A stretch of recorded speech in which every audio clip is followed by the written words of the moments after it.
اعوذ باللہ من الشیطان اللعین الرجیم بسم اللہ الرحمن الرحیم رب اشرح لی صدری ویسر لی امری واحلل عقدۃ من لسانی یفقہوا قولی ان اللہ وملائکتہ یصلون علی النبی یا ایہا الذین آمنوا صلوا علیہ وسلموا تسلیما۔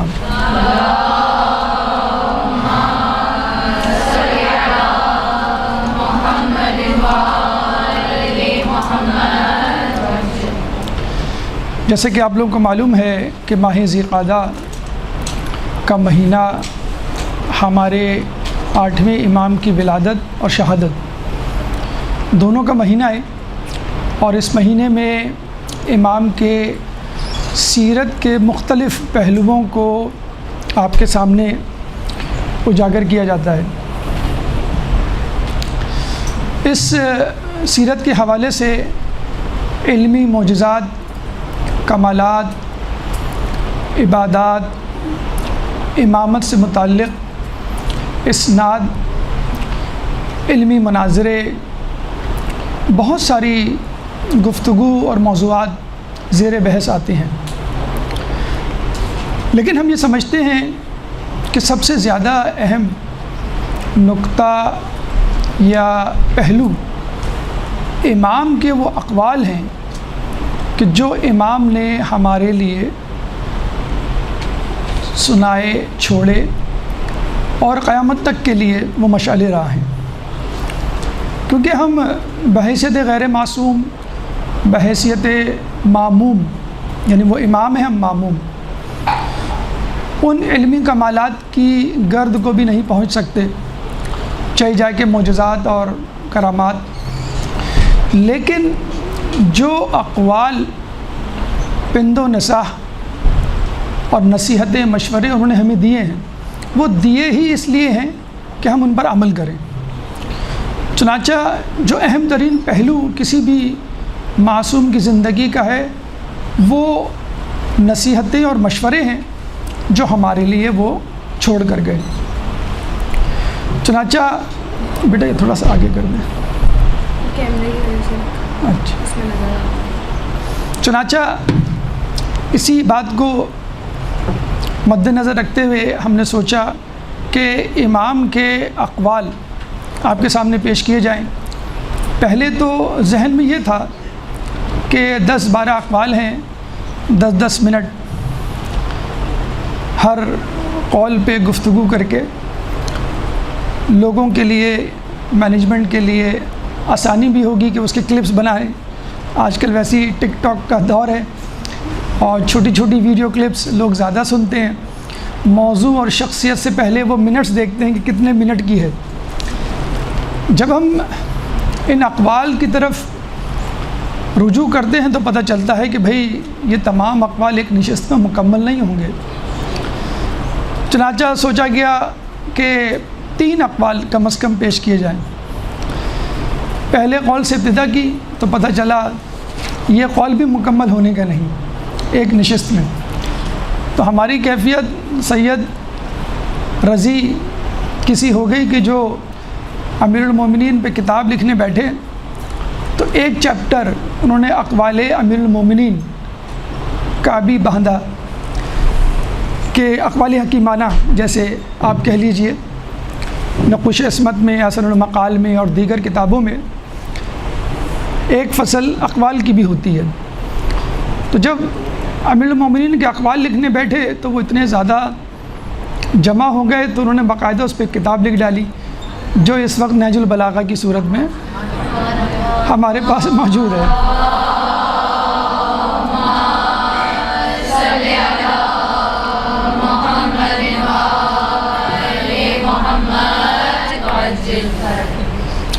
چنانچہ پہلے قول سے ابتدا کرتے ہیں، امید ہے کہ یہ قول، اس کی تشریح اور جو اسباق یا سبق ہمیں حاصل ہونا چاہیے وہ ہم مقررہ وقت میں مکمل کر لیں گے۔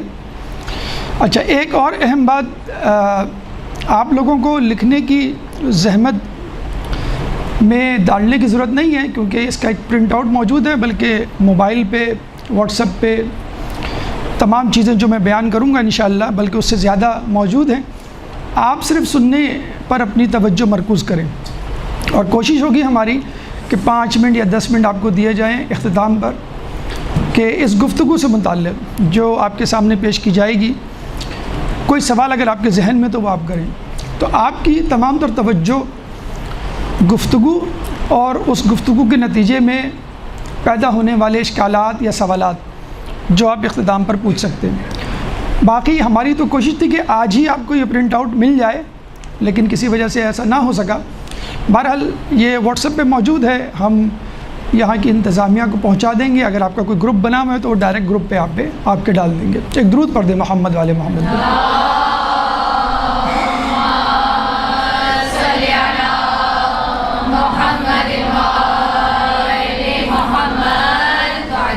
امام کا قول، ایک ایسا زمانہ آئے گا کہ عافیت کے 9 اجزاء گوشہ نشینی میں اور 1 جز سکوت میں ہوگا۔ امام عافیت کے حصول کے 2 طریقے بیان کر رہے ہیں۔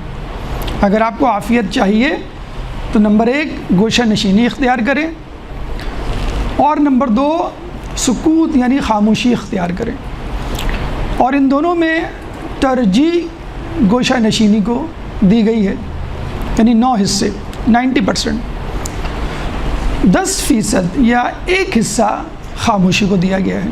اور غالباً وہ اس وجہ سے کہ گوشہ نشینی اگر مکمل طور پہ انسان اختیار نہ کر پائے، جو کہ ممکن نہیں، خصوصی طور پہ آج کل کے دور میں لوگوں میں جائے، باہر نکلے، تو کم از کم خاموشی اختیار کرے، جو کہ ایک طرح کی گوشہ نشینی ہی ہے کہ جس سے انسان عافیت حاصل کر سکتا ہے۔ اس سے پہلے کہ ہم گوشہ نشینی اور خاموشی پر گفتگو کریں، ضروری ہے کہ عافیت کی وضاحت کی جائے کہ عافیت کسے کہتے ہیں، عافیت کی تعریف کیا ہے، اہمیت عافیت کہ کیوں ضروری ہے، اقسام کیا ہیں، اس سے متعلق اشکالات جو پیدا ہوتے ہیں، اور پھر حصول کہ یہ تو 2 طریقے بیان کیے امام نے، اس کے علاوہ اور کیا طریقہ ہو سکتا ہے عافیت کے حصول کا جو دیگر روایتوں میں مذکور ہے۔ تو سب سے پہلے عافیت، اس کے بعد حصول عافیت کے 2 طریقے جو ہمارا موضوع ہے، عافیت اور اس کا حصول۔ تو پہلے مرحلے میں ہم عافیت پہ گفتگو کریں گے، دوسرے مرحلے میں گوشہ نشینی کی وضاحت، تعریف، اہمیت، افادیت، واقعات یا مثالیں، اور تیسرے مرحلے میں خاموشی کی اہمیت، اشکالات، واقعات اور طریقہ کار۔ تو سب سے پہلے مرحلے میں یعنی ہماری گفتگو انشاءاللہ 3 مرحلوں پر مشتمل ہوگی۔ تو آئیے ہم اپنی گفتگو کے پہلے مرحلے عافیت کی طرف چلتے ہیں۔ ایک درود پڑھ دیں محمد والے محمد پہ۔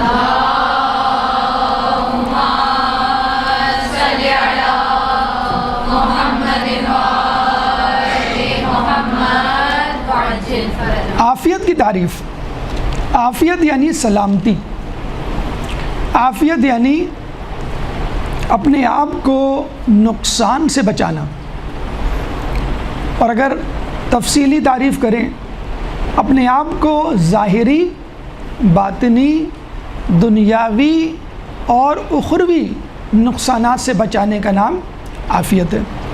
ورنہ ایک لفظ میں اگر ہم تعریف کریں تو عافیت کا مطلب ہے سلامتی، نقصان سے بچاؤ۔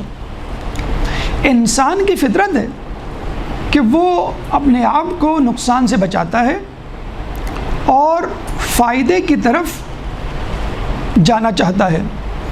ہمارا ہر عمل، ہماری ہر گفتگو، ہمارا ہر خواب، ہماری ہر خواہش، تمنا، اگر آپ نوٹ کریں، غور کریں، تو انہی 2 کا پیش خیمہ نتیجہ ہے، فائدہ یا نقصان۔ نقصان سے بچانا ہے اور فائدے کی طرف جانا ہے۔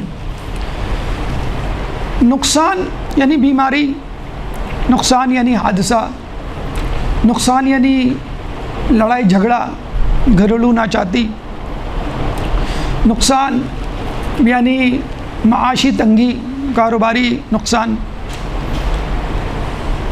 یہ دنیاوی نقصان، اور اخروی نقصان خدا کی ناراضگی، برزخ کا عذاب، جہنم کا عذاب، یہ اخروی نقصان ہے۔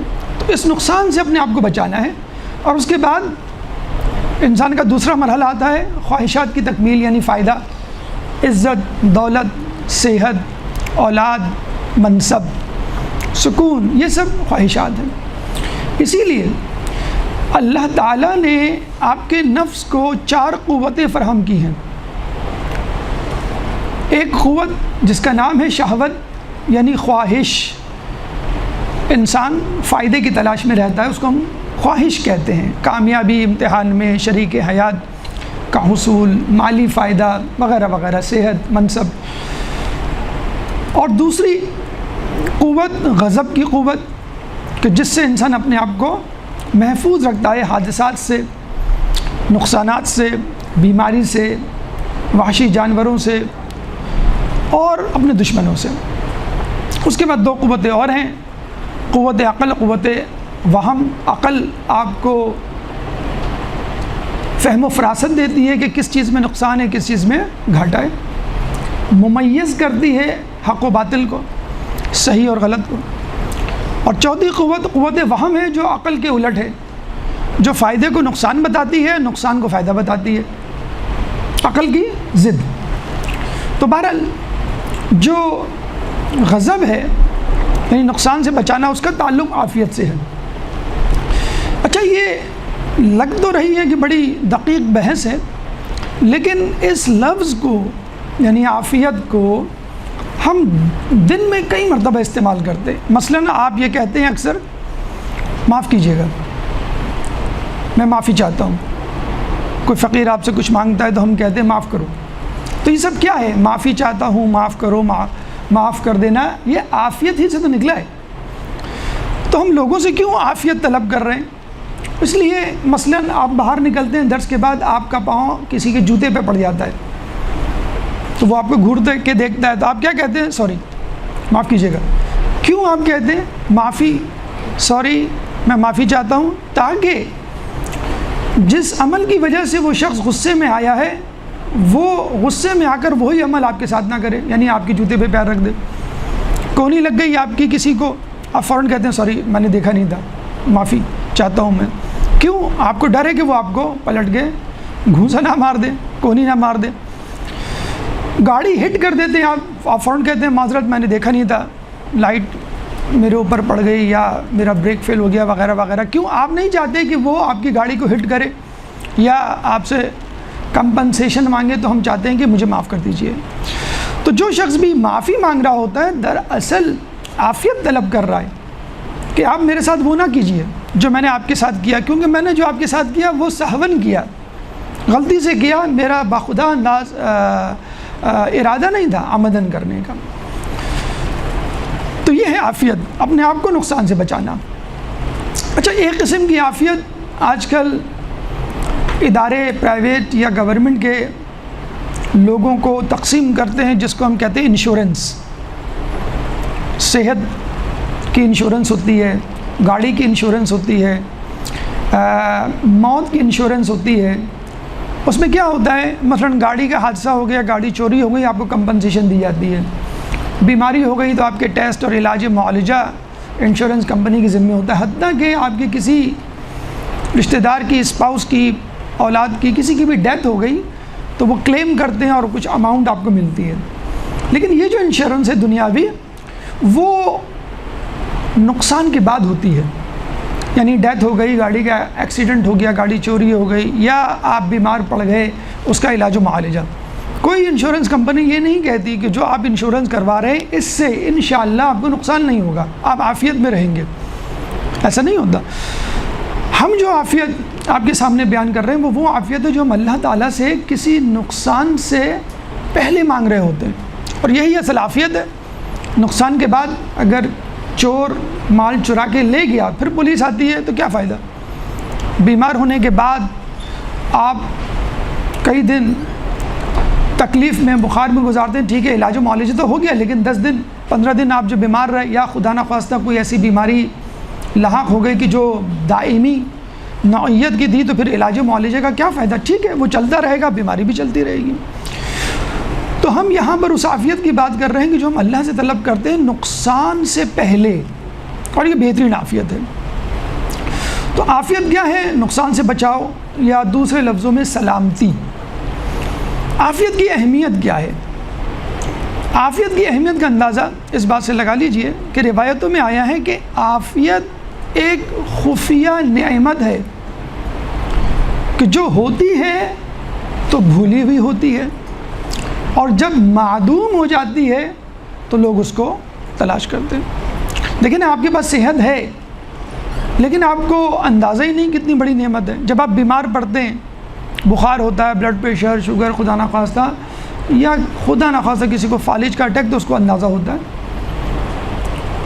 کرونا کے ایک پیشنٹ اٹلی میں جب بیمار ہوا، آکسیجن کی ضرورت پڑی اس کو، تو اس نے پوچھا کہ یہ آکسیجن مجھے آپ دیں گے، پر ڈے کتنا ایکسپینسز آئیں گے؟ انہوں نے کہا $100۔ پھر اس کو کہا کہ آپ گھبرائیں مت، government will pay the bill, insurance مثلا ہے۔ تو وہ رونے لگا۔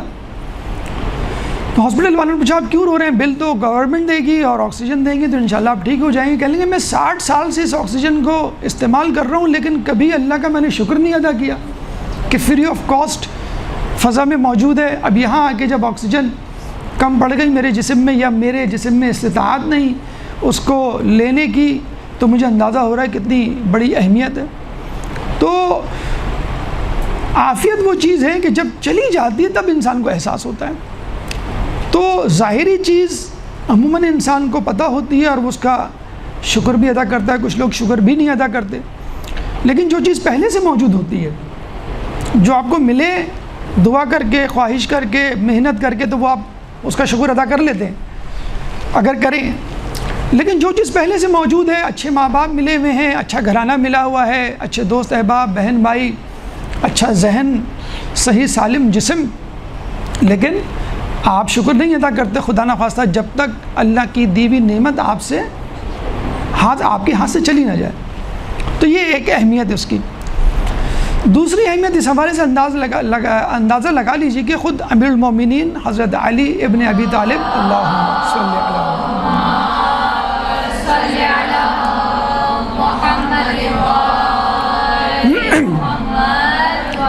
جو قسیم النار والجنہ ہے، یعنی دنیا کی عافیت تو چھوڑ، آخرت کی عافیت ان کے ہاتھوں میں ہے۔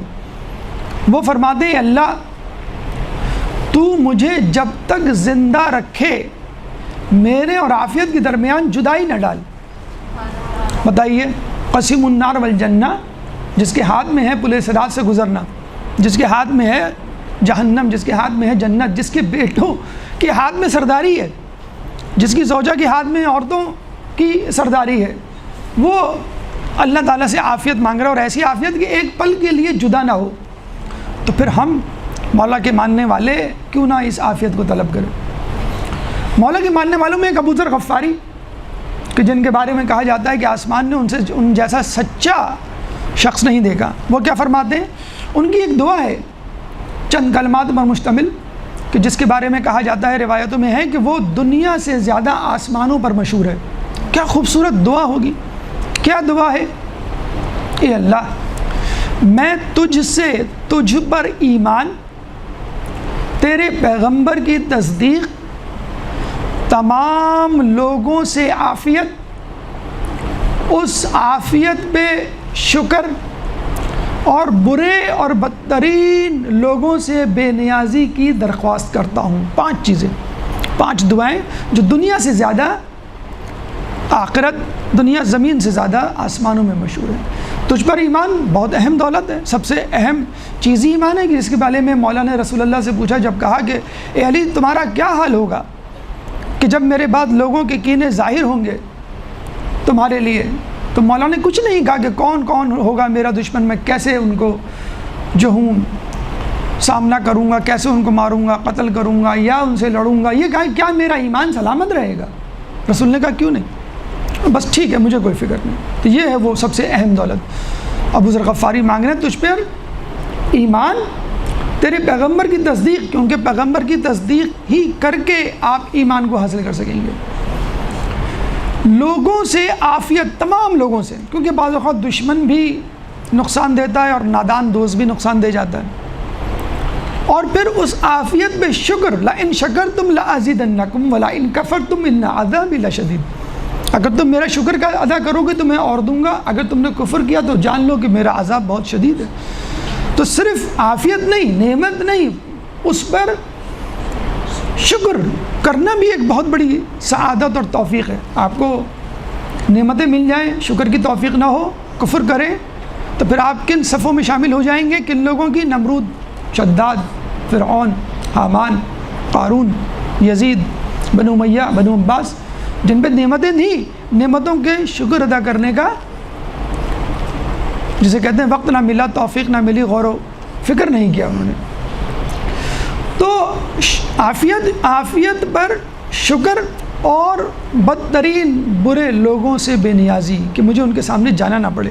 حاکم شام نے کئی مرتبہ کوشش کی تھی خریدنے کی، لیکن نہیں خرید سکے، کہ ایک شخص آیا کہنے لگا حاکم شام نے آپ کے لیے یہ 2 تھیلیاں بھیجی ہیں اشرفیوں کی، تو کہا کہ میرے پاس اس سے بڑا خزانہ ہے۔ اندر گئے، واپس 2 تھیلیاں لے کر آئے، واپس ایک روٹی جو کہ اس میں موجود تھی، کہنا یہ کہیں گے یہ جو کی روٹیاں ہیں، ایک صبح کھاتا ہوں ایک شام کو، یہی میرا خزانہ ہے۔ تو بے نیاز کر دیا تھا ابو ذر غفاری کو اللہ تعالیٰ نے برے لوگوں سے، جو ان کو خریدنا چاہتے تھے۔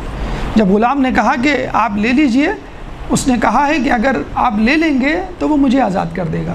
تو ابو ذر نے کہا اگر میں نے لے لیا تو وہ تجھے تو آزاد کر دے گا، میں اس کا غلام بن جاؤں گا۔ تو یہ ہے بے نیازی برے اور بدترین لوگوں سے ابو ذر غفاری کی دعا۔ اب فائدہ کیا ہے؟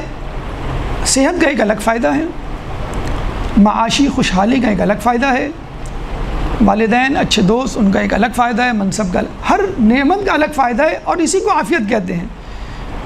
کسی بھی نقصان سے بچنا عافیت ہے۔ تو آپ یوں کہہ سکتے ہیں دنیا کی ہر نعمت عافیت کے ذریعے حاصل ہوتی ہے۔ مثلاً آپ امیر ہیں لیکن بیمار ہیں، اگر بیمار ہیں تو لذیذ کھانے آپ کے کس کام کے؟ کہتے ہیں کہ لکھنؤ کے نواب تھے، ان کو بیماری ہو گئی، السر، معدے کی سوزش، گیسٹرک السر۔ ہماری ڈائگنوسس ہے، کیونکہ گیسٹرک السر میں آدمی جیسی کھاتا ہے ویسی پیٹ میں درد ہوتا ہے اور جلن ہوتی ہے، اور پھر کھا پی نہیں پاتا، بہت زیادہ سوکھ کے کانٹا ہو جاتا ہے۔ ایک ڈیوڈینل السر بھی ہوتا ہے، جس میں آدمی کھاتا ہے تو آرام ملتا ہے، تو وہ موٹا تازہ ہو جاتا ہے، دونوں کا السر ہوتا ہے۔ تو ان کو جو ہو گیا گیسٹرک السر، معدے کی سوزش، جو بھی کھاتے الٹی ہو جاتی اور شدید درد ہوتا معدے میں۔ حالت یہ ہو گئی کہ وہ جو کچھ بھی کھاتے یا کھانے کی کوشش کرتے، اس کو ریشم کی چھوٹی سی تھیلی میں ڈال دیتے اور اس تھیلی کو منہ میں ڈالتے، جیسے بچے لالی پاپ چوستے، وہ تھیلی منہ میں ڈال کے چوستے کچھ دیر، پھر باہر نکال لیتے۔ یعنی اس روٹی کو یا وہ کھانا جو وہ کھانا چاہتے تھے، مثلا قیمے کو یا بریانی کو، جو کچھ بھی اس میں ڈال دے، گوشت کے ٹکڑے کو، بس اس کو وہ چوستے اور باہر نکال دیتے۔ دولت تھی، نواب تھے، بہت جاگیریں تھی، ہر چیز تھی، لیکن کھانا نہیں کھا سکتے تھے۔ تو ایک دفعہ بازار سے گزر رہے تھے تو ایک لکڑہارے کو دیکھا کہ ایک دکان کے سامنے، ہوٹل کے سامنے آ کے بیٹھا۔ اب اس نے اپنی پوٹلی کھولی، روٹی نکالی، ایک چھوٹی سی پیاز نکالی، اور اس روٹی سے اس پیاز کو کھانے لگا، اور جب اس نے کھا لیا تو وہیں پہ منڈیر پہ سو گیا۔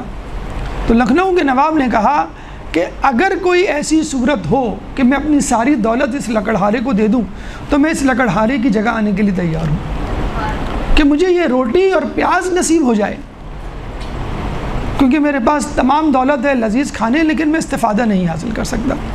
تو بسا اوقات ہم دیکھتے ہیں لوگوں کو کہ خوشحال نظر آ رہے ہیں، اچھے چہرے والے، اچھے لباس والے، خوبصورت، طاقتور، جائیداد، لیکن پتہ نہیں کیا روگ لگ جاتا ہے، کون سی ایسی چیز ہے کہ ان کی زندگیوں سے عافیت نکل جاتی ہے، تو نواب ہونے کے باوجود۔ اچھا، یہاں پر ایک اہم بات اور سمجھ لیجئے کہ عافیت عموماً 2 طبقے ہمارے بن جاتے ہیں۔ ایک وہ طبقہ ہے جو کہتا ہے دنیا ہی میں لے لو جو کچھ لینا ہے، عزت، دولت، صحت، اولاد، منصب، جو کچھ چاہیے دنیا میں لے لو۔ ایک طبقہ وہ جو کہتا ہے کہ نہیں دنیا میں نہیں آخرت میں لو، دنیا کی دعا نہ مانگو، آخرت کی دعا مانگو، کیونکہ آخرت ہمیشہ رہنے والی چیز ہے۔ دیکھا جائے تو دونوں طبقے شدت پسندی کا شکار ہیں، یعنی یہ بالکل ایسا ہی ہے کہ جیسے دو آپشن ہیں آپ کے پاس، ہم سمجھتے ہیں دو آپشن ہیں، بہرحال دو بیماریاں، آپ کہیں گے مجھے شوگر دے دو، بلڈ پریشر نہیں، بلڈ پریشر شوٹ کر جائے تو اسٹروک ہو جاتا ہے، فالج ہو جاتا ہے، دوسرا کہتا ہے نہیں مجھے بلڈ پریشر دے دو، شوگر نہیں کیونکہ میں کھانے پینے کا شوقین ہوں۔ آپ یہ کیوں نہیں کہتے کہ اللہ مجھ سے دونوں بیماریوں کو دور کر دے؟ اللہ کر سکتا ہے، جب اللہ کر سکتا ہے، عافیت دونوں سے مل سکتی ہے، تو آپ چھوٹی اور بڑی بیماری اور برائی اور پریشانی کے چکر میں کیوں پھنس رہے ہیں؟ رسول اکرم صلی اللہ علیہ وآلہ وسلم ایک درود پڑھ دیں، اللہم صلی علی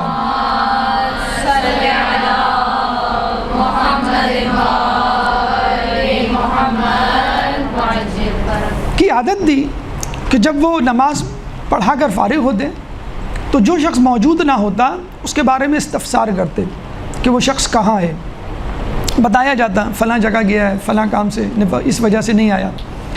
اگر کوئی شخص 3 دن تک غیر حاضر رہتا جماعت میں تو اس کے گھر جاتے اور اس کی عیادت کرتے، اگر بیمار ہوتا یا ویسے ہی پوچھتے کیا پریشانی۔ تو ایک شخص کئی دنوں سے 3 دن سے نہیں آیا، رسول اس کے گھر گئے تو پتہ چلا وہ بیمار ہے، مزاج پرسی کی، پوچھا کیسے بیمار پڑے، تو اس نے کہا کہ آپ نے 3 دن پہلے سورہ قاریہ کی تلاوت کی تھی نماز میں، القاریہ ما القاریہ وما ادراک ما القاریہ۔ ہمیں تو یہ بھی نہیں پتہ چلتا کہ نماز میں مولانا صاحب نے کیا سورہ پڑھی، ہم تو جب مجلس سے واپس جاتے ہیں تو لوگ پوچھتے ہیں کیا تھا مجلس میں، تو ہم کہتے ہیں شیرمال اور کباب، وہ پتہ لگا کہ وہ موضوع پوچھ رہا ہوتا ہے مجلس کا موضوع کیا تھا۔ تو آج کل تو موضوعات ختم ہو گئے ہیں، نیاز کی طرف توجہ۔ تو وہ کہنے لگا کہ آپ نے جب سورہ قاریہ پڑھی تو میں اتنا لرزہ باندام ہوا، اتنا پریشان، اتنا خوفزدہ کہ میں نے اسی وقت دعا مانگی ہے، اللہ قیامت کی متوقع سزا، پریشانی اور عذاب مجھے اسی دنیا میں دے دے، قیامت کی پریشانی نہیں چاہیے مجھے۔ آپشن وہ سمجھا کہ دو میں سے کوئی ایک ہے، ٹرو اینڈ فالس جسے کہتے ہیں نا، دونوں ٹرو اور دونوں فالس نہیں، تو میں نے دنیا کی پریشانی مانگ لی، اس دن سے میں بیمار ہوں۔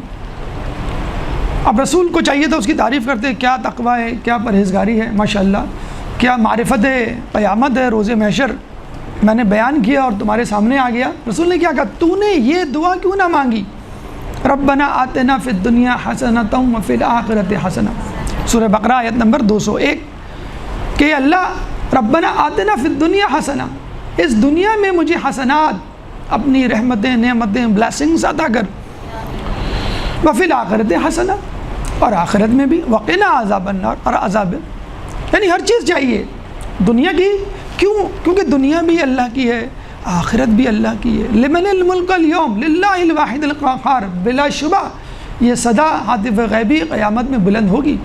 آج کس کا دن ہے؟ لمن الملک اليوم، تو لوگ کہیں گے للہ واحد القہار۔ تو کیا اگر اللہ روز محشر کا مالک ہے تو دنیا کا مالک نہیں ہے؟ بسم اللہ الرحمن الرحیم جو ہم کہتے ہیں، تو رحمان وہ رحمت ہے جو دنیا میں ہر خاص و عام کے لیے ہے، مومن کے لیے بھی، غیر مومن کے لیے بھی، فرما بردار کے لیے بھی، غیر فرما بردار کے لیے بھی۔ رحیم قیامت کے لیے، مخصوص لوگوں کے لیے جو فرما بردار رہ چکے ہیں، اطاعت گزار رہ چکے ہیں، ان کے لیے جنت۔ تو کیا آپ بسم اللہ الرحمن پڑھتے ہیں؟ نہیں۔ کیا آپ بسم اللہ الرحیم پڑھتے ہیں؟ نہیں، بسم اللہ الرحمن الرحیم۔ ہم تو اس سے دونوں رحمتوں کے طلبگار ہیں، دنیا کے بھی اور آخرت کے بھی۔ اور رسول نے پھر اس وقت دعا کی کہ یعنی سورہ بقرہ کی آیت نمبر 201 کہ اس کو دنیا کی بھی رحمتیں، نعمتیں دے، اور آخرت کی، دنیا میں بھی عافیت دے، آخرت میں وہ صحت یاب ہو گیا۔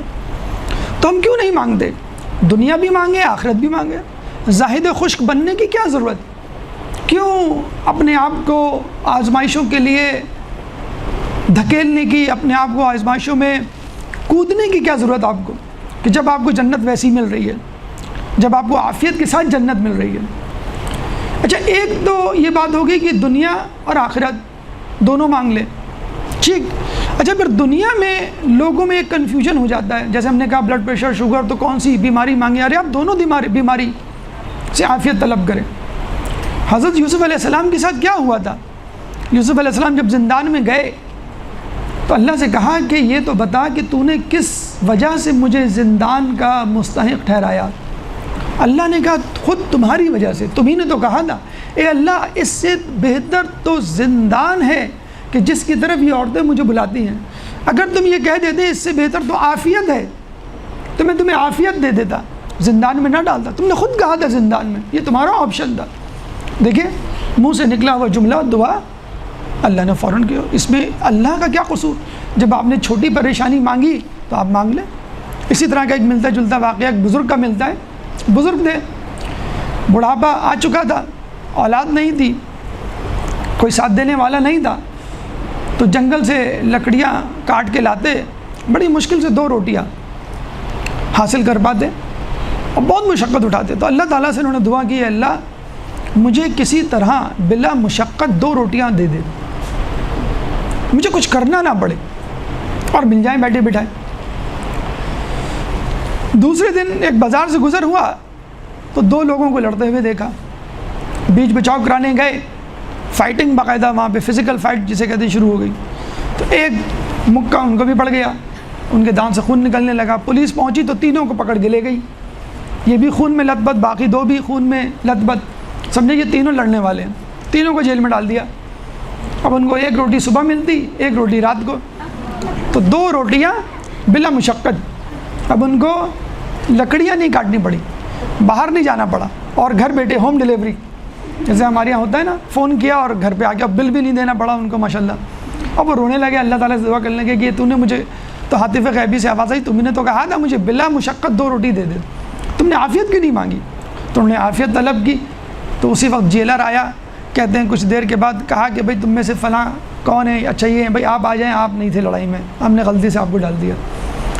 تو یہ کیا ہے کہ آپ زبردستی کا اپنے آپ کو آزمائش میں ڈالنے کے لیے پیش کرتے ہیں اور کہتے ہیں کہ اللہ مجھے یہ دے دے، تو ٹھیک ہے، آپ سمجھتے ہیں یہ چھوٹی مائنر پریشانی ہے، بیماری ہے، مسئلہ ہے، میں حل کر لوں گا۔ جب اس میں پڑھتے ہیں تو پتہ چلتا ہے۔ اچھا بعض اوقات یہ بھی ہوتا ہے، اب آپ کہیں گے سر یہ کیسے ممکن ہے، بیماریاں ہیں، حادثات ہیں، پریشانیاں ہیں، ناچاتیاں ہیں، ہمارے آس پاس ہو رہا ہے، ہمارے گھر میں ہو رہا ہے، یہ کیسے ممکن ہے کہ سب کو ہو، میرے گھر میں میرے دوست احباب کو پریشانی ہو، مجھے نہ چھوئے؟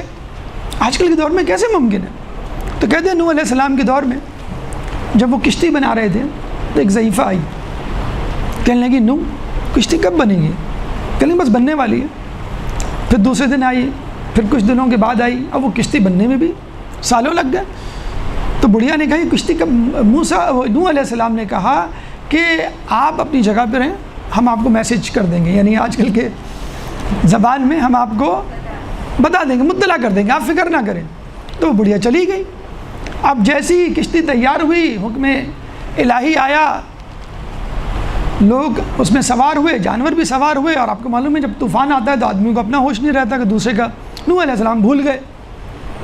اب طوفان آیا اور کشتی جو ہے پوری دنیا کا جو ہے وہ دورہ کرتی رہی، خانہ کعبہ کا طواف کیا، خانہ کعبہ کے علاوہ سب چیزیں، کوہ طور یا کوہ جودی یا جس پہاڑی پہ کنعان ان کا بیٹا چڑھنا چاہ رہا تھا اور کہہ رہا تھا میں اس پہاڑ پہ چڑھ جاؤں گا، بچ جاؤں گا، پتہ نہیں وہ کوہ ایورسٹ تھا کیا تھا، بہرحال کوہ ایورسٹ اور K2 بھی نہیں بچی ہوگی، یہ چوٹی اور کوہ ماؤنٹ ایورسٹ کا پہاڑ۔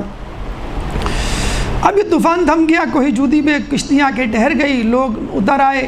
اب وہ بڑھیا آئی بڑے سکون سے، نوح کیا ہوا؟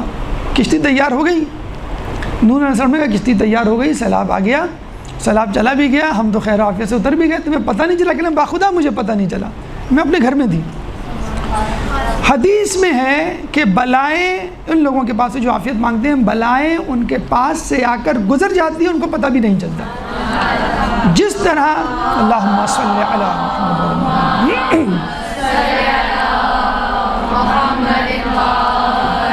محمد تو جس طرح نوح علیہ السلام کے زمانے کی ضعیفہ کو نہیں پتہ چلا، انشاءاللہ آپ کو بھی نہیں پتہ چلے گا، لیکن آپ مانگ کے تو دیکھیں۔ اب یہاں بھی ایک اشکال پیدا ہوتا ہے کہ سر آپ یہ کیسی بات کر رہے ہیں اگر ہم عافیت مانگ لیں تو عافیت تو آزمائش کی ضد ہے.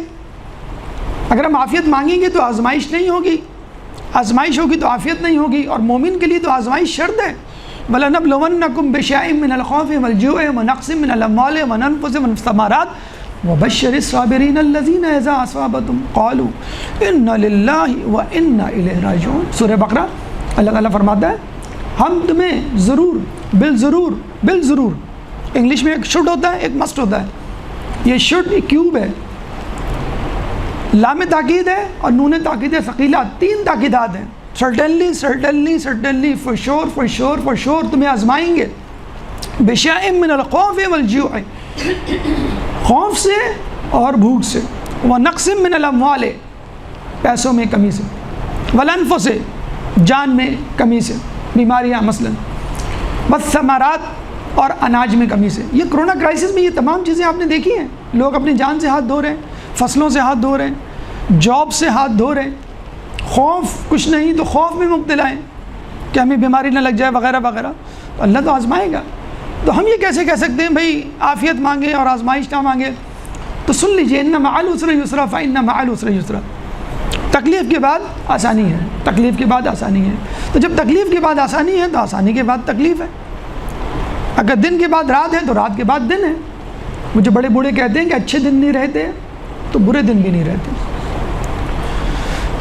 روایت میں ہے کہ ہر عافیت کی انتہا آزمائش ہے. یعنی عافیت مانگیں، ضروری نہیں ہے کہ زندگی بھر عافیت ہی میں رہیں آپ. ہو سکتا ہے عافیت دینے کا مقصد یہ ہو کہ آپ کو ایک بریک دیا جا رہا ہو. جیسے لوگ 6 دن کام کرتے ہیں، 1 دن بریک پہ جاتے ہیں، سنڈے چھٹی کا دن.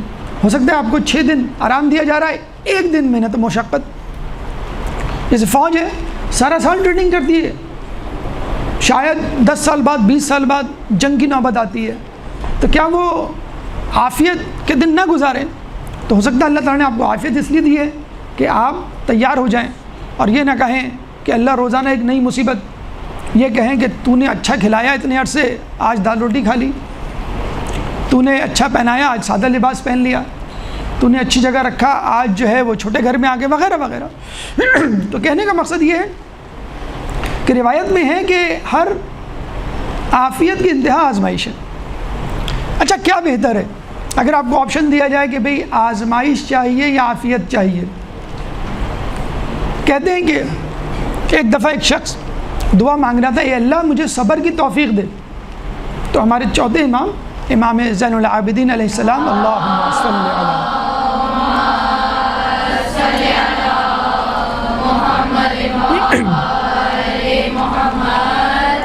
اس کے بعد سے گزرے اور کہنے لگے اے شخص کیا تو اللہ سے مصیبتیں مانگ رہا ہے، بلائیں مانگ رہا ہے، آزمائش مانگ رہا ہے؟ وہ گھبرا گیا کہ نہیں میں تو صبر مانگ رہا ہوں. تو صبر تو اسی وقت ہوگا نا جب آپ میں مصیبت پریشانی ہوگی، اسی کا نام تو صبر ہے. تو اس نے کہا یا امام پھر میں کیا مانگوں؟ تو امام نے کہا کہ تو اللہ سے عافیت اور عافیت پہ شکر مانگ. عافیت یعنی بیماری سے نجات، غربت سے نجات، پریشانی سے نجات، حادثات سے نجات، آفات و بلیات سے نجات. یہ مانگ اور پھر یہ جب نہ ہو یہ چیزیں تو پھر اللہ تعالیٰ سے کا شکر ادا کر اور پھر لا ان شکرتم لا ازیدنکم، تو اللہ تعالیٰ اس عافیت میں اضافہ کرے گا. لیکن پھر بھی کچھ لوگ مصر ہوتے ہیں، نہیں جناب عافیت تو بچوں کا، عورتوں کا، ضعیفوں کا، بیماروں کا شوق ہے. ہم تو نوجوان مرد ہٹے کٹے، ہمیں تو کچھ مصیبت کوئی آزمائش چاہیے. ہم چاہتے ہیں کہ اللہ جو ہے ہمیں آزمائش میں ڈالے، پریشانی میں ڈالے، پھر ہم بتائیں کہ ہم کیا چیز ہیں، پھر ہم اللہ کے سچے بندے ہونے کا مظاہرہ کریں. تو امام ششم صادق علیہ محمد، امام جعفر صادق علیہ السلام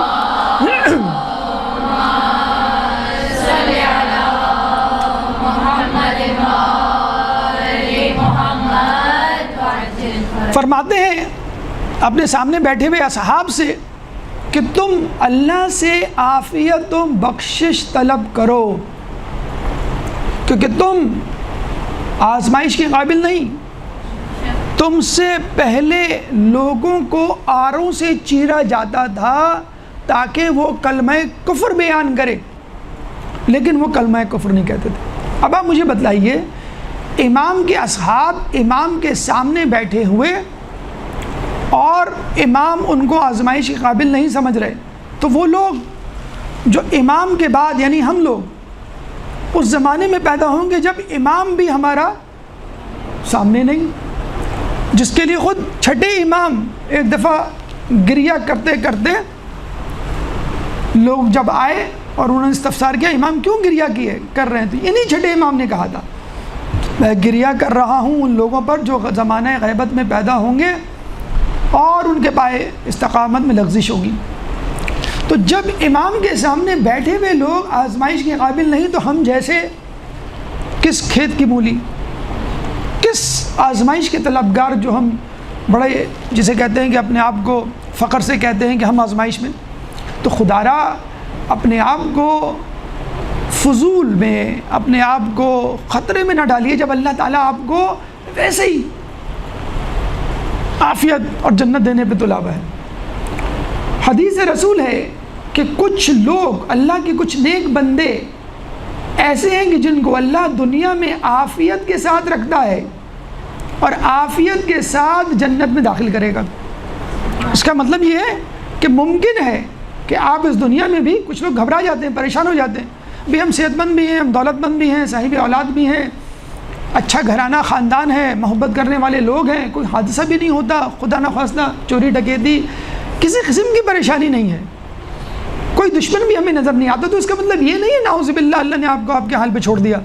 آپ یہ چیک کریں کہ کیا آپ ان نعمتوں کا شکر ادا کر رہے ہیں، آپ یہ چیک کریں کہ کیا آپ گناہوں میں ملوث تو نہیں۔ ہاں اگر گناہوں میں ملوث ہیں ان نعمتوں کے باوجود تو پھر آپ کی درجہ بندی ہارون بھی ٹھیک ہے، قارون، نمرود، شداد، فرعون کے ساتھ ہوگا۔ اگر آپ گناہوں میں ملوث ہیں اور آپ کو شکر کا خیال نہیں آ رہا، تو جب دونوں چیزیں مل رہی ہیں تو ٹھیک ہے آپ دونوں چیزیں مانگ لیجیے۔ ایک درود پڑھ دیں محمد والے محمد، اللہم صلی علی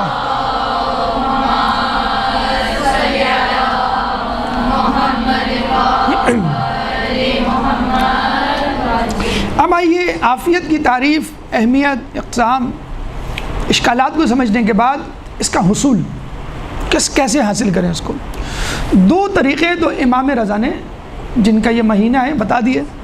نمبر ایک اللہم صلی علی محمد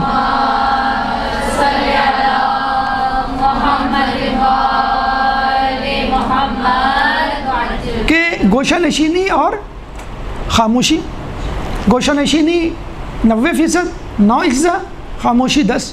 اسی بات کو چھٹے امام نے تھوڑا سا مختلف کر کے بیان کیا کہ عافیت کے 9 حصے خاموشی میں اور 1 حصہ گوشہ نشینی میں، تھوڑا سا الٹا، اور تھوڑی سی وضاحت بھی کی ہے کہ عافیت کے 9 حصے خاموشی میں سوائے ذکر الہی، اور 1 حصہ برے لوگوں سے گوشہ نشینی۔ اب یہاں وضاحت ہو گئی کہ خاموشی کا مطلب مطلقاً خاموشی نہیں، اور یہ بھی وضاحت ہو گئی گوشہ نشینی کا مطلب یہ نہیں کہ آپ مدرسہ آنا چھوڑ دیں، آج جماعت نماز پڑھنا چھوڑ دیں، مجلسوں میں جانا چھوڑ دیں، برے لوگوں سے کنارہ کشی، یہ ہے گوشہ نشینی۔ تو اصل جو اہم طریقہ کار عافیت کے گوشہ نشینی۔ اچھا یہاں پہ ایک سوال اٹھ سکتا ہے کہ 8ویں امام نے تو 9 حصے گوشہ نشینی میں اور 1 حصہ خاموشی میں بتلایا، اور چھٹے امام نے الٹا، یعنی 9 حصے خاموشی میں 1 حصہ گوشہ نشینی۔ ہو سکتا ہے ادوار کا فرق ہو، چھٹے امام کا دور ایسا ہو، اور غالباً ہمیں نظر بھی آتا ہے کہ چھٹے امام کے دور میں لوگ آزاد تھے، بلکہ خود امام مدینے سے کوفے جاتے ہیں اور کوفے کی مسجد میں علی الاعلان جو ہے تدریس کا فریضہ انجام دیتے ہیں، اور اتنا بڑا مجمع کہ 900 حلقے، یعنی یہ ایک کلاس ہے، اس کو ہم کہیں گے ایک حلقہ، اس طرح کی 900 کلاسیں ہوا کرتی تھیں، سب کی سب امام کے انڈر، یعنی ایک سبجیکٹ، ایک درس، ایک موضوع ایک جگہ، دوسرا درس، دوسرا سبجیکٹ دوسری جگہ، ایک جگہ فلسفہ، دوسری جگہ منطق، تیسری جگہ فقہ، پانچویں جگہ اصول، 5ویں جگہ فلسفہ وغیرہ وغیرہ، ایک آدمی۔ یہاں کراچی یونیورسٹی میں 60-70 ڈپارٹمنٹ ہیں، ایک ڈپارٹمنٹ میں 10-15 پروفیسرز ہوتے ہیں ایک سبجیکٹ کو پڑھانے کے لیے، 900 حلقے ایک ہی استاد، اور وہ جو پڑھا رہے ہیں وہ بھی ان کے انڈائریکٹ۔ امام احمد بن حنبل اہل سنت کے امام بیان کر رہے ہیں کہ 900 حلقے۔ تو اس کا مطلب یہ ہوا کہ شیعان علی مکتبہ جعفریہ سے تعلق رکھنے والے لوگ آزاد تھے، لوگوں میں گھلتے ملتے تھے، لیکن احتیاط کے ساتھ گفتگو کیا کرتے تھے۔ تو اس لیے امام نے کہا کہ ٹھیک ہے تم گھومو پھرو لیکن بہت احتیاط کے ساتھ گفتگو کرو، 90% تمہاری عافیت تمہارے کلام میں ہے، چنانچہ جب ضرورت ہو تب بولو، اور ایک حصہ کہ تم گوشہ نشینی اختیار کرو۔ لیکن امام ایک ایسے زمانے کا تذکرہ کر رہے ہیں، اب وہ کون سا زمانہ ہے اس کی بھی انشاءاللہ تفصیل آگے آئے گی، کہ جس میں 90% عافیت گوشہ نشینی، سولیچیوڈ، تنہائی میں، اور ایک حصہ خاموشی میں۔ دو اور طریقے ذہن میں رکھ لیجئے اس قول سے ہٹ کر۔ بہت سارے طریقہ کار عافیت کے حاصل کرنے کے ہو سکتے ہیں، امام نے 2 بتلائیں، 2 اور بھی روایتوں میں موجود ہیں، اور وہ کیا؟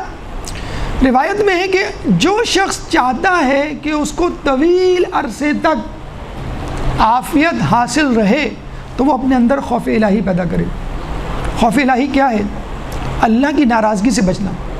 خوف الہی کیا ہے؟ ممنوعات اور محرمات سے بچنا، اللہ کی اطاعت گزاری میں مشغول ہونا، اللہ کا بندہ بن کے رہنا۔ جب اللہ کو حقیقی طور پر اپنا آقا تسلیم کر لیتے ہیں آپ، تو اللہ پھر آپ کی حفاظت بھی اپنے ذمہ لے لیتا ہے۔ کسی کا بندہ ہو اور کوئی اس کا آقا ہو تو بندے کو، غلام کو جو بھی تکلیف ہوگی اس کا آقا پورا کرے گا۔ یا کمپنی کا باس ہے، وہ آپ کی ہیلتھ انشورنس، وہ آپ کے حادثات کی تلافی کے لیے تیار ہوگا۔ تو امام کا کہنا ہے کہ عافیت اگر طویل عرصے تک چاہتے ہو تو خوف الہی پیدا کرو، عافیت تمہیں مل جائے گی، نمبر 1۔ نمبر 2، اگر تم چاہتے ہو عافیت ملے تو کس طرح ملے گی؟ اگر تم اپنے سے پست کے لیے عافیت طلب کرو گے تو تمہیں اپنے فوق، اپنے بالا تر سے عافیت ملے گی، یعنی اپنے سب آرڈیننٹس، اپنی رعیت، اپنے چھوٹے، اپنے جونیئرز، اپنے ماتحتین، اپنے سے کمتر، معاشی طور پہ، منصب کے طور پہ، علمی اعتبار سے جو کمتر لوگ ہیں جن پہ آپ روب جھاڑ سکتے ہیں۔ گھر جا کے بھی آپ کہیں گے نا چائے نہیں بنی اب تک، تو معلوم ہے کہ میں 5:30 بجے آ جاتی ہوں۔ تو جو چھوٹے لوگوں پہ روب جھاڑا جاتا ہے تو اس کا مطلب کیا ہوا؟ آپ نے ان سے عافیت چھین لی۔ آپ گھر میں داخل ہوئے، باپ گھر میں داخل ہوتا، بچے جو ہے وہ بلی کے بچوں کی طرح وہ پلنگ کے نیچے، کوئی ادھر کوئی ادھر، ابو آ گئے۔ تو اس کا مطلب ہے آپ عافیت کی ضد ہیں، تو آپ کی وجہ سے گھر والے ڈر خوف میں مبتلا ہیں، آپ کی وجہ سے آپ کی بیٹی، آپ کی بہو خوف میں مبتلا ہے، آپ کو اپنے سے اوپر سے خوف ملے گا۔ ہوتا یہی ہے، آپ یہ کوشش کرتے ہیں کہ میں جو ہے اپنے امپلائیز، اپنے ماتحتین، اپنے بچوں پہ روب رکھوں اور ان کو سخت سزا دوں، غلطیاں پکڑوں، تو پھر آپ کی غلطیاں پکڑی جائیں گی۔ اگر آپ عفو درگزر سے کام لیں گے، اپنے ماتحتین سے، اپنے جونیئر سے، اپنے بہن بھائیوں سے، مطلب جونیئرز اور ماتحتین تو چھوڑیں، آپ اپنے چھوٹے بہن بھائی، اپنی اولاد، وہ بہو یا بیٹی یا بیٹا بے جا سختی آپ کریں گے، روب رہے مثلا میرا، تو پھر آپ کو اپنے سے بڑے، کوئی بھی بڑا ہو سکتا ہے، وہ آپ کا شوہر ہو سکتا ہے، وہ آپ کا باس ہو سکتا ہے، خاندان کو بزرگ ہو سکتا ہے، یا کسی بھی حوالے سے تکلیف، جسے کہتے ہیں کہ مظلوم کی آہ سے بچو، تو اس کی بددعا آپ کو لے ڈوبے گی۔ تو اگر آپ چاہتے ہیں کہ اوپر والے سے آپ نقصان سے بچے رہیں، عافیت میں رہیں، تو آپ نیچے والوں کی فکر کریں، ان کو عافیت دیں۔ لیکن ہمارا کیا مسئلہ ہے؟ سبزی والے کے پاس جائیں گے، سبزی والا نرخ بتائے گا، تم لوگوں کے تو پیٹ ہی نہیں بھرتے، تم لوگ جو ہے وہ حوث میں مبتلا ہو۔ اور یہی افراد میک ڈونلڈ، KFC، پیزا ہٹ چلے جائیں، وہاں بتا دیں برگر کتنے کا، 550 کا، اچھا سوری میرے پاس پیسے نہیں ہیں۔ یہ جملہ اس کو کیوں نہیں کہتے کہ تم لوگوں کے پیٹ نہیں بھرتے؟ پاکستان آ گئے تم اپنی پروڈکٹس بیچنے کے لیے، وہاں آپ کی بے عزتی ہو جاتی ہے۔ سبزی والے اور پھل والے دکاندار موچی ان پر آپ کا یعنی 10 روپے 20 روپے زیادہ سے زیادہ دے رہے ہوں گے آپ. آج کل آم پہ جھگڑے ہو رہے ہیں 120 روپے کلو یا 100 روپے کلو. 20 روپے اور 10 روپے میں آپ اس کو جو ہے وہ سر عام جو ہے ذلیل کر دیتے ہیں. تو جب آپ سر عام ذلیل کریں گے اور آپ یہ سمجھیں گے یہ شخص عزت کے قابل ہی نہیں ہے تو پھر انشاءاللہ اللہ تعالیٰ بھی آپ کو آپ کے گھر میں آپ کو ذلیل کرے گا. آپ کسی کو سر عام کر رہے ہیں. لیکن مسئلہ یہی ہے کہ جب ہمیں یقین ہوتا ہے کہ یہ شخص پلٹ کر مجھے نقصان نہیں پہنچا سکتا تو ہم اسی پہ اپنا غصہ. اصل میں حقیقت میں تو احسان اسی پر کرنا ہے آپ کو کہ جس سے جواب کی یا جس سے احسان کی امید نہ ہو. مطلب کسی سے آپ احسان کریں کہ وہ میرے کام آئے گا تو پھر دنیاوی حوالے سے وہ آپ کا کام ہو جائے گا, اس کا کوئی آپ کو اجر نہیں ملے گا کم از کم آخرت میں. تو بہرحال تو جو اپنے فوق سے عافیت طلب چاہتا ہے وہ چاہے اپنے پست سے عافیت طلب نہیں کرے, مطلب اس کو عافیت دے.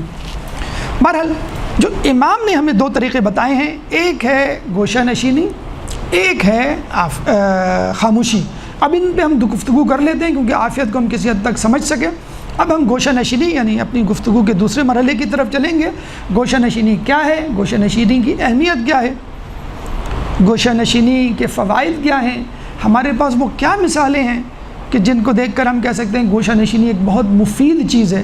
اور پھر ایک اشکال کیا, گوشہ نشینی ایک مطلقاً چیز ہے کہ ہمیشہ 24 آور 7 days a week ہونا چاہیے یا بس وقت ضرورت ہونی چاہیے. ایک درود پڑھ دے محمد والے محمد.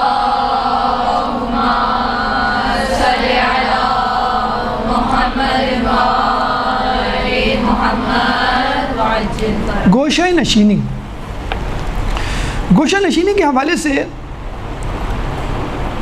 ایک جو حدیث ہمارے سامنے آتی ہے وہ سمجھ لیں کہ فلیگ شپ موبائل کی زبان میں ہم کہتے ہیں نا فلیگ شپ موبائل, مین موبائل. اس کے بعد اہم ترین حدیث جس کو سن کر ہمیں اندازہ ہو جاتا ہے گوشہ نشینی کیا ہے.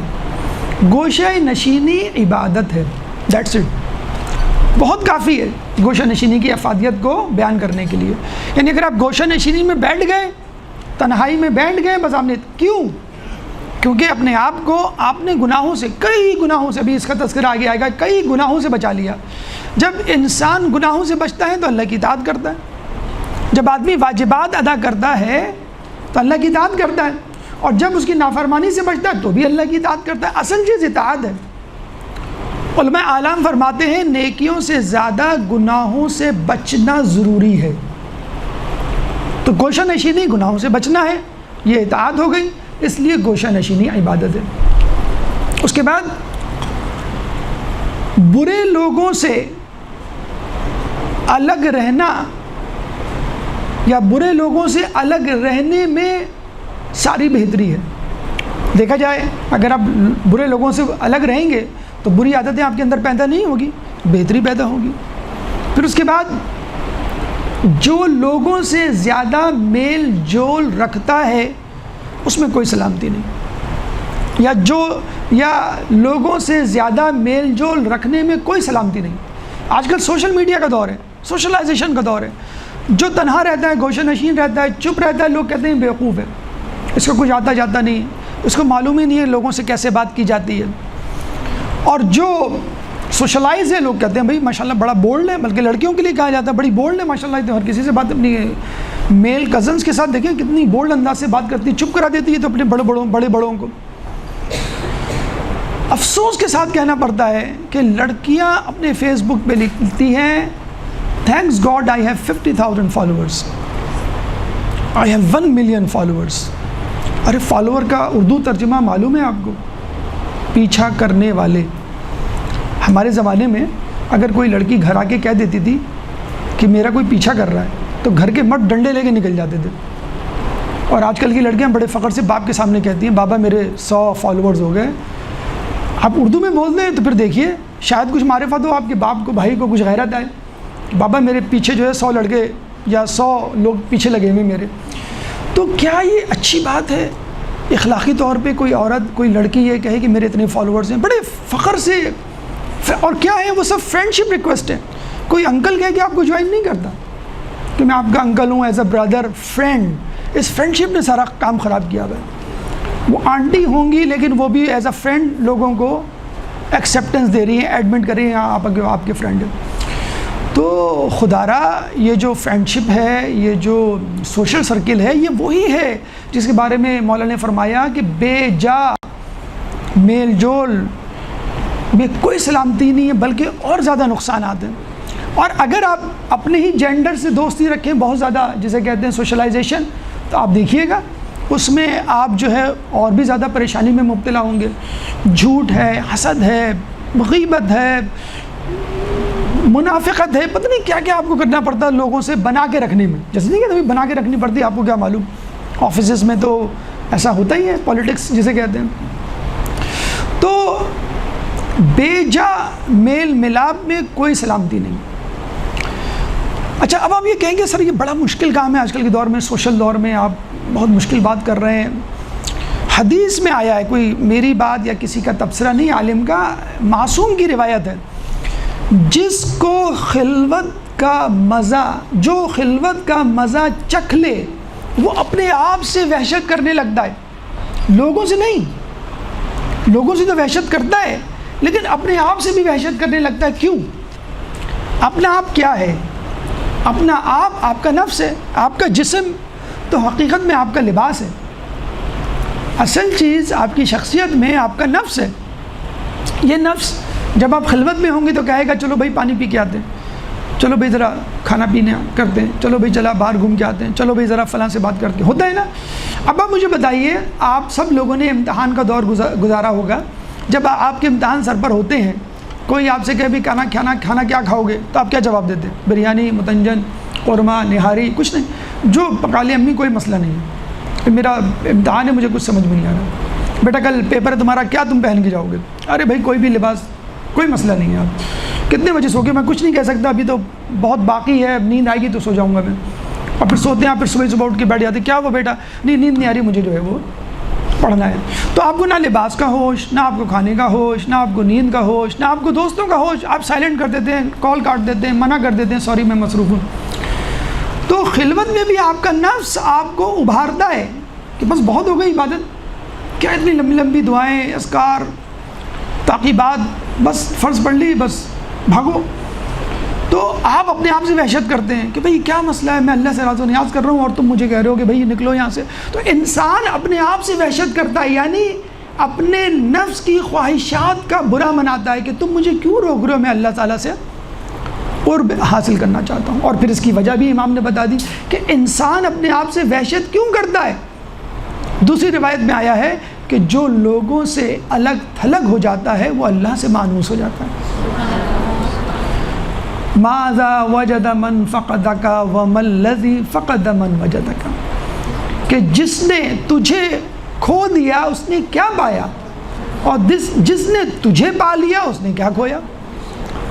پوری ایکویشن زندگی کی یہی تو ہے، اللہ کو پانا. بس اللہ کو پا لیا تو بس جنت دوزخ کے فیصلے اب تو وہی کرے گا.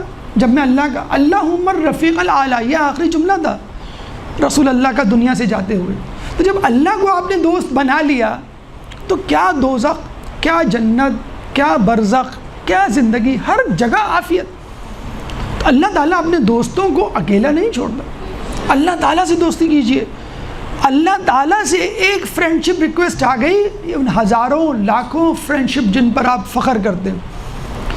کہتے ہیں نا کہ فیس بک وہ ہے کہ جہاں پر ہزاروں لاکھوں آپ کے فالوورز ہوتے ہیں، نماز جنازہ میں وہی ہوتے ہیں جو آپ کے محلے یا آپ کے حقیقی طور پہ دوست ہوتے ہیں. جن لوگوں کی غربت کی وجہ سے آپ گلے نہیں لگاتے وہی لوگ نماز جنازہ میں پہلی صف میں موجود ہوتے ہیں. تلاش کریں ان فرینڈشپ ریکویسٹ والوں کو جو آپ کو فیس بک اور انسٹاگرام پہ دیتے ہیں. وہ کہاں ہیں آپ کے نماز جنازہ، وہ کہاں ہیں آپ کی میت بیماری کے وقت یا پریشانی کے وقت. تو اس کا مطلب کیا ہوا کہ جو خلوت میں اللہ تعالیٰ سے مانوس ہو جائے پھر اس کو زندگی کی اور لوگوں کی پرواہ نہیں رہتی. اللہ خود کہتا ہے، جیسے ہم کہتے ہیں فلاں میرا دوست ہے، کیوں بھائی اس کو یہ چیزیں پسند ہیں اور یہ چیزیں مجھ میں موجود ہیں، فلاں کھیل پسند ہے، فلاں کلر پسند ہے، فلاں تفریح، فلاں. سبجیکٹ، اس لیے وہ مجھے دوست رکھتا ہے۔ تو اللہ تعالیٰ کی فرینڈشپ ریکویسٹ کس کو آتی ہے؟ یعنی اللہ تعالیٰ کس کو اپنا دوست بنانا پسند کرتا ہے؟ دوست نہیں، قابل رشک دوست۔ دوست کون تھا؟ کون سا نبی تھا؟ سیکنڈ موسٹ امپورٹنٹ اولو العزم پیغمبر ابراہیم خلیل اللہ۔ اللہ کہہ رہا ہے حدیث میں روایت میں جملہ ہے، قابل رشک اللہ کا دوست وہ ہے جو گمنام ہے،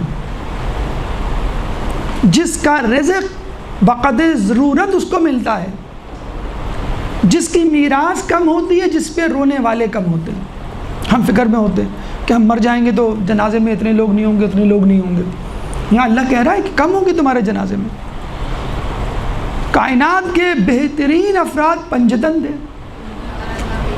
رسول کا جنازہ کتنے لوگ تھے؟ کچھ کہتے ہیں 18، کچھ کہتے ہیں 20، کچھ کہتے ہیں 25، بس۔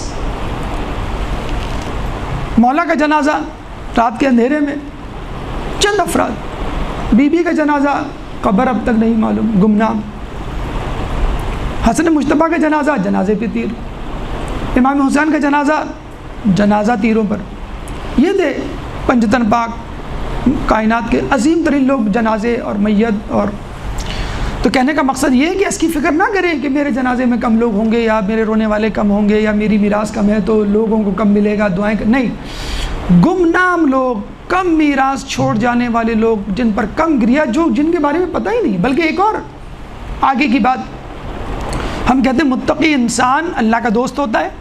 لعلکم تتقون، ماہ رمضان کا پیغام۔ اللہ فرماتا ہے، روایتوں میں ہے کہ اللہ کو وہ متقی پسند ہے جو مخفی ہو، جو غیر حاضر ہو تو لوگ اس کے بارے میں پوچھے نہیں، اور جو اگر حاضر ہو تو لوگ اس کو پہچانے نہیں۔ ہوتا ہے نا، آپ سامنے کھڑے ہوئے اور آدمی کسی اور کو تلاش کر رہا ہوتا ہے، کسی سے گرم جوشی سے ملا رہا ہوتا ہے، آپ کو بس السلام علیکم، وعلیکم السلام۔ تو متقی پرہیزگار، کون سا متقی پرہیزگار؟ ہر متقی پرہیزگار نہیں، وہ جو موجود نہ ہو۔ شادی میں بہت سارے لوگ نہیں آتے، کچھ لوگوں کو پوچھا جاتا ہے، فون کیا جاتا ہے، کہاں رہے گا بھی، جلدی آؤ، تمہارے بغیر تو نکاح نہیں شروع ہوگا، تمہارے بغیر کیک نہیں کٹے گا، وغیرہ وغیرہ۔ ایک آدمی سامنے موجود ہے اور اس کی فکر نہیں ہے، اور موجود ہو تو اس کو پوچھا نہیں جاتا۔ لیکن یہ لوگ ہدایت کا چراغ ہیں اللہ کے نزدیک۔ جب موسیٰ علیہ السلام اللہ سے راز و نیاز کرنے گئے تھے تو اللہ نے کیا موسیٰ علیہ السلام کو ٹپس دی تھی کہ کون سا شخص مجھے پسند ہے۔ ہم کہیں جاتے ہیں تو خوبصورت لباس، عالی شان گاڑی میں جاتے ہیں کہ ایک عزت ہو۔ موسیٰ علیہ السلام بوسیدہ لباس میں گئے تھے۔ اللہ نے فرمایا، اے موسیٰ، مجھے پسند ہے کہ تم بوسیدہ لباس میں ہو لیکن تمہارا دل تازہ ہو، لوگوں میں گمنام رہو لیکن آسمان میں تمہارا چرچا ہو۔ یہ ہے مومن، یہ ہے عافیت پانے والا شخص، یہ ہے گوشہ نشین جس کی اللہ جو ہے وہ عزت و تکریم کرنا چاہتا ہے۔ فائدہ کیا ہے اس گوشہ نشینی کا؟ دو فائدے، داخلی، خارجی۔ گناہوں سے پرہیز، دشمنوں سے پرہیز۔ چھٹے امام، امام جعفر صادق علیہ السلام فرماتے ہیں،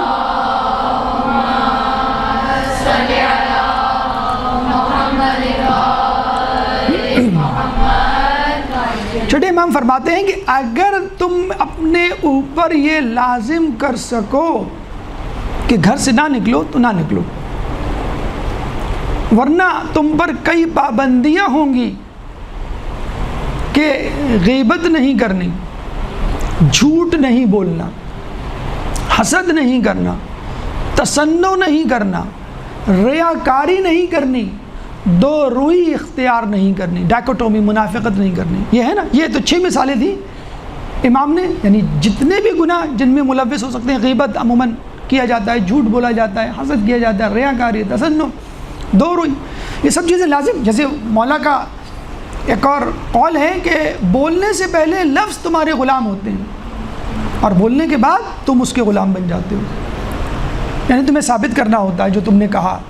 اگر جھوٹ بولا تو تم بدنام ہو جاتے ہو۔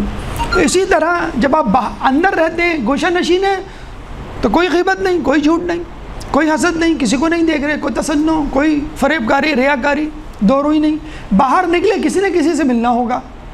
اچھی حالت میں دیکھیں گے تو ایک حسد کا جذبہ پیدا ہو سکتا ہے. دشمن کو دیکھیں گے تو اس کی غیبت، جھوٹ اور پتہ نہیں کیا کیا.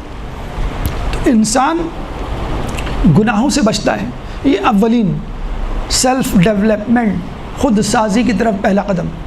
لیکن دیکھیے اب اس میں ایک بہت اہم بات جو بہت زیادہ ضروری ہے گوشہ نشینی اختیار کرنے والوں کے لیے، کلیئرفیکیشن کے لیے. آپ کس کے لیے گوشہ نشینی اختیار کر رہے ہیں؟ عافیت، اور عافیت کے ساتھ بہرحال گناہوں میں آلودہ نہ ہونا بھی ایک عافیت ہے. آپ اس لیے گوشہ نشینی اختیار کر رہے ہیں کہ آپ عافیت میں رہیں، گناہوں میں ملوث نہ ہوں. لیکن اگر گناہوں کے سامان اپنے ساتھ لے کے بیٹھ جائیں تو پھر وہ ایک صاحب تھے، ان کو آم کھانے کا بڑا شوق تھا.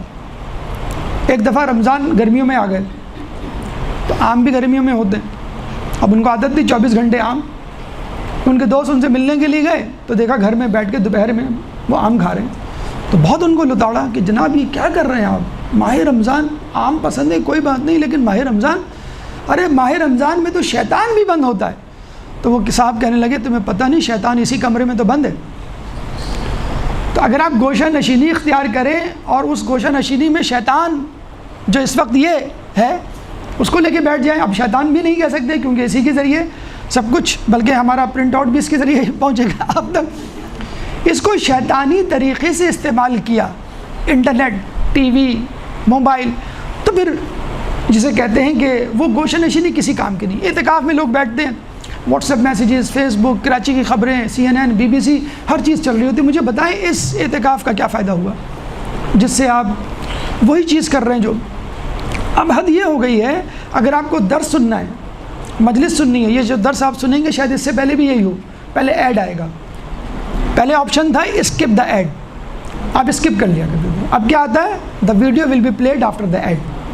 نہ چاہتے ہوئے بھی آپ کو دیکھنا ہے، نہ چاہتے ہوئے بھی آپ کو سننا ہے، 5 سیکنڈ کی صحیح، لیکن وہ ویڈیو وہاں پہ موجود ہوگی، انتہائی ولگر، انتہائی فحش، انتہائی غیر ضروری. ہم جو کہتے ہیں بھائی ہر کام شروع کرنے سے پہلے بسم اللہ پڑھو بہت اچھا ہوگا، یہاں پہ دیکھیں بسم اللہ کیسی ہو رہی ہے. جب درس مجلس کی ابتدا موسیقی سے، بے حجابی سے ہوگی تو کس تقدس کے ساتھ آپ ویڈیو جو آپ کو دیکھنی تھی، درس جو آپ کو سننا تھا 10 منٹ، وہ 10 سیکنڈ جو آپ نے دیکھے تھے شروع میں وہ ابھی تک آپ کے ذہن سے جا ہی نہیں رہے.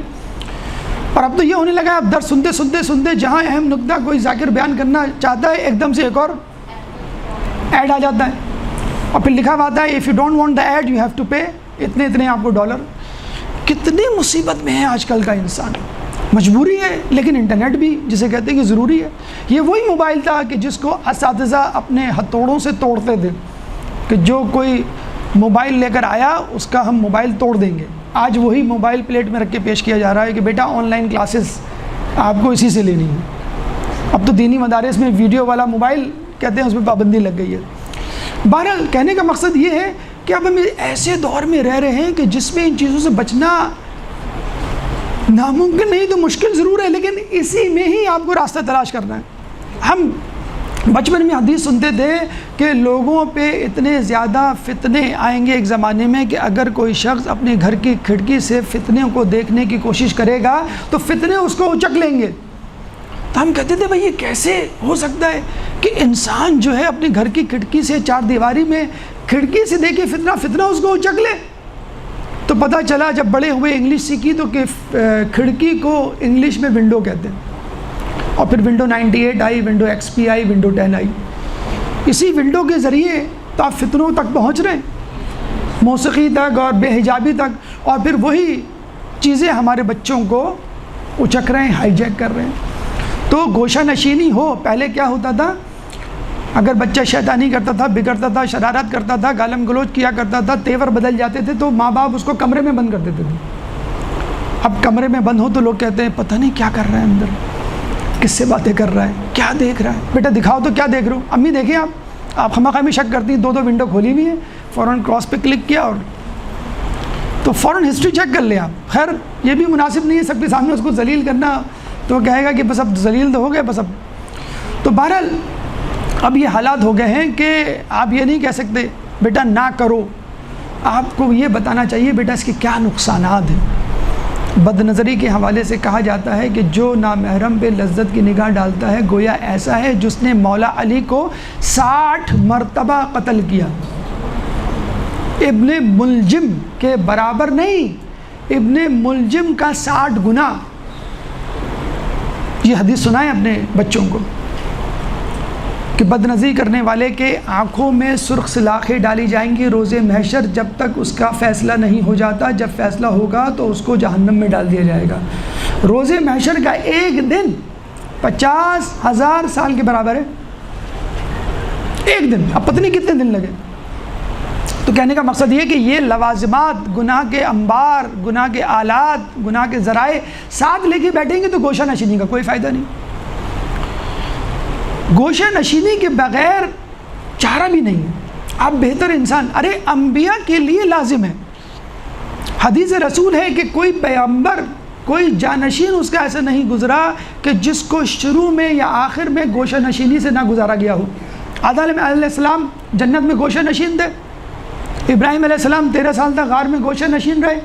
موسیٰ علیہ السلام 6 سال 6 لاکھ آدمیوں کے ساتھ دریائے نیل عبور کرتے ہیں. کوہ طور پہ گوشہ نشینی کرنے کے لیے جاتے ہیں جب اللہ تعالیٰ ان کو کہتا ہے کہ مجھے گمنامی پسند ہے. یوسف علیہ السلام کنویں میں گمنامی. رسول اللہ 63 سال کی زندگی میں 40 سال گوشہ نشینی، اور پھر کہا کہ اب جاؤ 23 سال، یعنی مور دین 50% تو گوشہ نشینی میں گزار دی. یعنی اتنی امپورٹنٹ ہے. ہم تو بس تڑپ دیں کہ لوگوں میں جائیں، سوشلائز ہوں اور اپنے جواہر سے، اپنے جوہر سے لوگوں کو آشنا کرائیں. تو ائمہ کی زندگیوں کو دیکھ لیا، تقریباً تمام لوگوں کی زندگی شروع میں، آخر میں، بیچ میں گوشہ نشینی میں گزری. لیکن بہرحال جب گوشہ نشینی کو توڑنا ضروری ہو جاتا ہے تو توڑنا بھی چاہیے. ایک صحابی نے رسول سے آ کے کہا کہ میں چاہتا ہوں کہ لوگوں کو چھوڑ کے پہاڑوں پہ چلا جاؤں اور عبادت کروں. رسول نے کہا اسلامی ریاست میں 1 گھنٹے پہ صبر 40 سال کی عبادت سے بہتر ہے. ریاست اسلام میں ناپسندیدہ باتوں پر 1 گھنٹے کا صبر اس 40 سال کی عبادت سے بہتر ہے جس میں کوئی ناپسندیدہ بات نہ ہو. 40 سال پہاڑوں پہ جا کر بیٹھیں گے تو کوئی شخص ہی نہیں ہوگا آپ کو تنگ کرنے والا. اس سے بہتر ہے کہ آپ گھر میں 1 گھنٹہ ایسا گزار لیں جس میں گھر میں ایسی حرکتیں ہو رہی ہوں کہ جو آپ کو ناپسند ہو، آپ برداشت کر رہے ہوں. بڑے بوڑھے ڈانٹتے رہتے ہیں، بیٹا ٹی وی کی آواز آہستہ کر دو، بیٹا اذانیں ہو رہی ہیں، بیٹا موسیقی نہیں سنتے، بیٹا اس طرح نہ کلو، بیٹا پراپر حجاب، یہ وہ. بعض اوقات آپ کی چل جاتی ہے، بعض اوقات نہیں چلتی. آفیسز میں آپ کے خلاف پالیٹکس ہوتی ہے، بہت ساری. ریسٹورنٹ میں 1 گھنٹہ ٹھیک ہے، آپ غیر شرعی کام دیکھ رہے ہیں، آپ کی مرضی کے بغیر کوئی کام ہو رہا ہے، آپ نہیں روک سکتے، مجبور ہیں. 1 گھنٹہ بھاگے نہ، فرار نہ حاصل کریں اگر آپ اپنا ایمان سلامت رکھ سکتے ہیں. آپ کو 40 سال کی عبادت. لڑکیاں بڑے فخر سے اپنی ماں کو آگے بتاتی ہیں میری ساس جو ہے میرے لیے سوہانی روح بن گئی ہے، کوئی دن نہیں گزرتا کہ مجھ پہ ظلم نہ ہوتا. 24 گھنٹے میں مصیبت میں. ارے 24 گھنٹے کو ضرب دیجئے 40 سال سے، 960 سال عبادت کا ثواب ایسی عورت لڑکی کو ملے گا جو کسی حب زدہ ماحول میں رہ رہی ہے. اور یہ بھی نہ سمجھیں کہ ہر بہو مظلوم ہوتی ہے، بعض اوقات ساس بھی مظلوم ہوتی ہے. آج کل تو دونوں کا معاملہ برابر. تو ساس بھی یہ سمجھ کے صبر کر لے کہ میرا بیٹا میرے ہاتھ سے گیا، مثلا 1 گھنٹے وہ صبر کرے گی، 40 سال کا ثواب ملے گا انشاءاللہ. تو بعض اوقات آپ کو گوشہ نشینی سے نکل کر لوگوں میں بیٹھنا پڑتا ہے، صبر کرنا پڑتا ہے ناپسندیدہ باتوں پر، تاکہ 40 سال. اور اگر آپ اس طرح نکلیں کہ پورے کی پوری امت، پورے کے پورے اسلام کو بچا لیں تو پھر کیا ہی بات. گوشہ نشینی سے 1000 درجے بہتر ہے.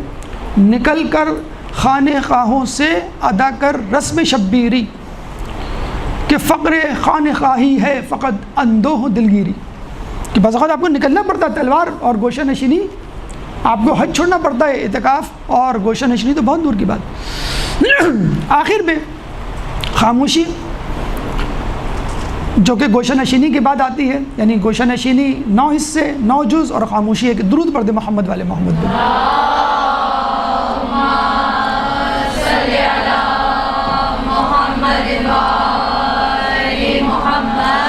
بہت کم ٹائم ہمارے پاس رہ گیا، بس جلدی جلدی اپنے مفاہیم کو مکمل کریں۔ خاموشی کے بارے میں کہا جاتا ہے کہ ہم نے ابھی سنا گوشہ نشینی عبادت ہے۔ خاموشی کے بارے میں کہا جاتا ہے کہ 4 چیزیں ایسی ہیں کہ جس تک دسترس فقط مومن کو ہوتی ہے، اس میں ایک چیز خاموشی بھی ہے، اور خاموشی اولین عبادت ہے۔ اگر آپ نے خاموشی نہیں سیکھی، گوشہ نشینی میں چلے گئے، تو آپ نے سمجھ لیں مونٹیسری پلے گروپ یا کلاس 1 نہیں اٹینڈ کی اور ڈائریکٹ کلاس 5 میں آ گئے، تو آپ کو سمجھ میں نہیں آئے گی۔ حدیث روایت میں آیا ہے کہ لوگ پہلے زمانے میں خاموشی سیکھتے تھے، تم باتیں کرنا سیکھتے ہو۔ لوگ 10 سال تک خاموشی سیکھتے اور جب اس کی پابندی کر لیتے تو پھر عبادت سیکھتے، اور نہ کر پاتے تو کہتے ہم عبادت کے لائق نہیں۔ یہ وہ عبادت نہیں جو واجبات جو ہر کسی کو کرنی ہے، وہ واجب جو انسان بہت بڑا عابد بن جائے۔ کیا فائدہ ہے اس خاموشی کا؟ خاموشی کے بارے میں کہا جاتا ہے کہ خاموش طبع انسان کی بڑی ہیبت ہوتی ہے۔ لوگ سمجھتے ہیں غصہ کریں گے، گالم گلوچ کریں گے، ڈانٹ ٹپٹ کریں گے تو روب بیٹھے گا نہیں، بعض اوقات روب انسان کو مار ڈالتا ہے، خاموشی انسان کو مار ڈالتی ہے، اتنی ہیبت ہوتی ہے۔ کم از کم فائدہ خاموشی کا سلامتی ہے، آپ محفوظ رہتے ہیں، کوئی غلط بات منہ سے نہیں نکلتی، کیونکہ آپ کو ثابت کرنا پڑتا ہے غلط بات یا صحیح بات جو بھی ہے۔ پھر کہا گیا ہے کہ جاہل کے لیے خاموشی پردہ پوشی ہے۔ اگر آپ جاہل ہیں، اگر غلط بات بول دیں گے لوگ ہنسی اڑائیں گے آپ کی۔ مومن کے لیے کہا گیا کہ اگر وہ خاموش بیٹھا ہے تو اس کے قریب ہو جا، کیونکہ خاموشی کے وقت اس کے اوپر حکمت نازل ہوتی ہے۔ ربی بن خشیم مولا علی کے ایک گمنام صحابی تھے، نام شاید آپ نے پہلی مرتبہ سنا ہو یا کم سنا ہو۔ ان کے بارے میں ملتا ہے کہ 20 سال تک خاموش رہے، سوائے تلاوت قرآن، ذکر الہی کے کچھ نہیں۔ کبھی کوئی اہم بات تو یہ مثلا کسی محلے میں پہنچ گیا کہ یہاں کوئی مسجد ہے، بس تمہارے باپ کا انتقال ہو گیا، یعنی میں نے سنا، اس طرح کے جملے لوگ لکھ لیا کرتے تھے، بلکہ وہ خود اپنے ادا کیے جملوں کو پہلے لکھتے تھے اور پھر بولتے تھے،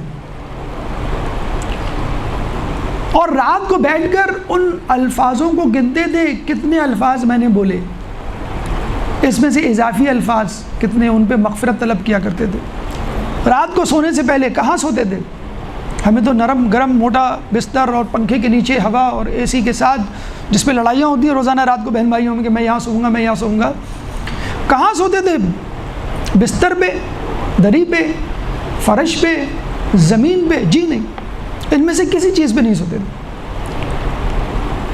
ہائیڈرولک بیڈ کی بات نہیں ہو رہی ہے، وہ اپنے گھر میں ایک قبر بنائے ہوئے تھے، اس قبر میں روزانہ سوتے تھے۔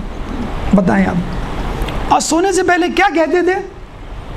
ہم کیا کہتے ہیں؟ اللہ ایسا دن گزر گیا، آج بھی جو چاہا وہ نہ ملا، اور تو کب میری دعا؟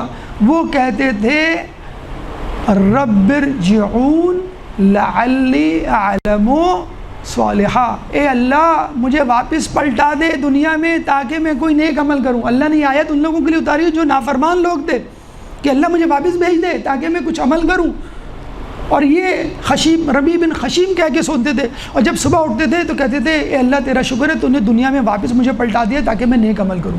اگر یہ فقط یہ بات ہم آج سے اپنے لیے شروع کر دیں، یقیناً ہر آنے والا دن بہتر ہوگا۔ آخری اہم بات گفتگو کے اختتام پہ ایک درود پڑھ دیں محمد والے محمد۔